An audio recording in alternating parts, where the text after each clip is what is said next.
Kung gaming phones naman ang hanap mo mula 5K hanggang 20K ay nasa tamang video ka. Dahil itong 8 napili namin ay ang best of the best pagdating sa gaming dahil sa malakas na chipset.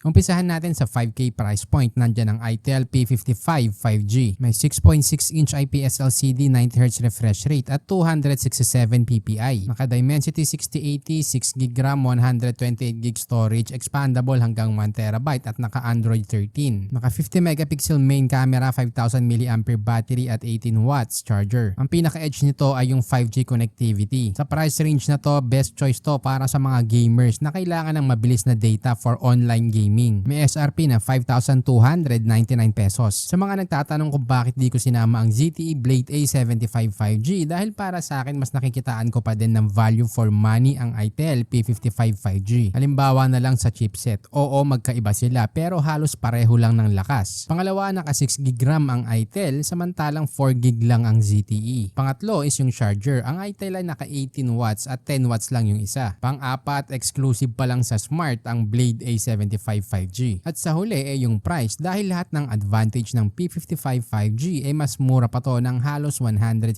pesos kumpara sa Blade. Ang susunod naman ay ang Itel RS4. Naka 6.56-inch IPS LCD 120Hz refresh rate at 269 ppi. Sa chipset naman naka Helio G99 Ultimate, 8GB RAM, 128GB storage, expandable hanggang 1TB at naka Android 13. May 50 megapixel main camera, 5000 mAh battery at 45 watts charger. Sa ganitong price, mabilis na yung 45 watts charger. At yung 120Hz display naman, sobrang bihira niyan, under 7K. Kaya solid na choice to for smooth gaming. May SRP na 6,399 pesos. Andyan din ang Nubia Neo 2 5G. May 6.72-inch IPS LCD 120Hz refresh rate at 392 ppi. May 50 megapixel main camera, 6,000 mAh battery at 33 watts charger. Naka Unisoc T820, 8GB RAM, 256GB storage, Android 13 at may shoulder trigger button. Panalo dito yung trigger button at 6,000 mAh battery. Best choice para sa mga hardcore gamer na kailangan ng endurance at additional controls. May presyong 9,999 pesos. Itong susunod sobrang sulit nito dahil naka-sale sa online ang Poco X6 5G. May 6.67-inch Flow AMOLED 120Hz refresh rate, 446 ppi at Gorilla Glass Victus. Naka Snapdragon 7S Gen 2, 8GB RAM, 256GB storage at Android 14. May 64 megapixel main camera with OIS, 5100 mAh battery at 67 watts charger. Aside sa gaming, perfect to kung mahilig kang manood ng movies at mag-vlog. May SRP na 11,490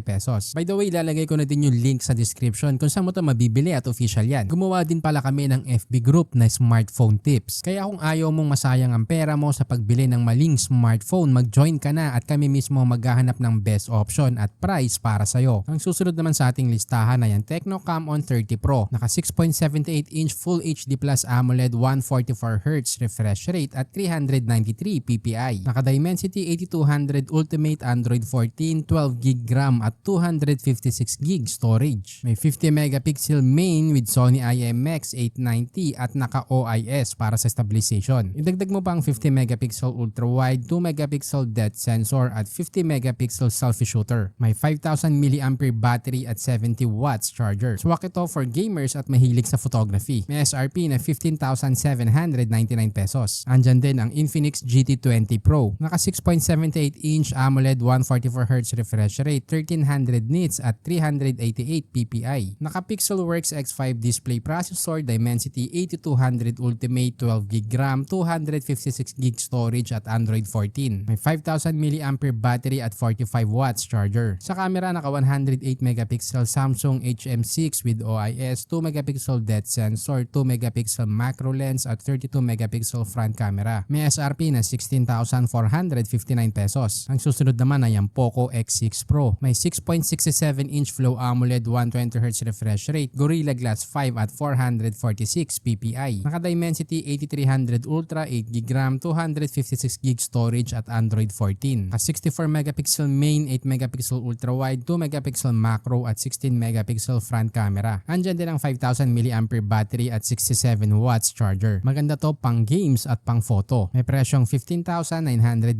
pesos. Ang susunod naman ay ang Poco F6. Naka 6.67 inch 1.5K Flow AMOLED 120Hz refresh rate, 446 ppi at Gorilla Glass V2s. Naka Snapdragon 8S Gen 3, 8GB RAM, 256GB storage at Android 14. May 50 megapixel main camera with OIS, 8 megapixel ultra wide at 10 megapixel selfie shooter. Naka 5,000 mAh battery at 90 watts charger. For me, under 20k, ito na yung almost flagship level na phone in terms of chipset, display, charger at camera. Perfect for hardcore gamers at power users. May SRP na 18,340 pesos. Ginawa ko nga pala ang tech dahil sa dami ng smartphone na lumalabas ngayon, napakahirap nang mamili. Kaya dito sa channel, kami na mismo ang nagre-research para malaman kung anong device ang pinakasulit para sa budget mo. Pero para makagawa pa kami ng ganitong content, kailangan din namin ng suporta mo. Kaya huwag kalimutan mag-subscribe, i-like at i-share ang ating video.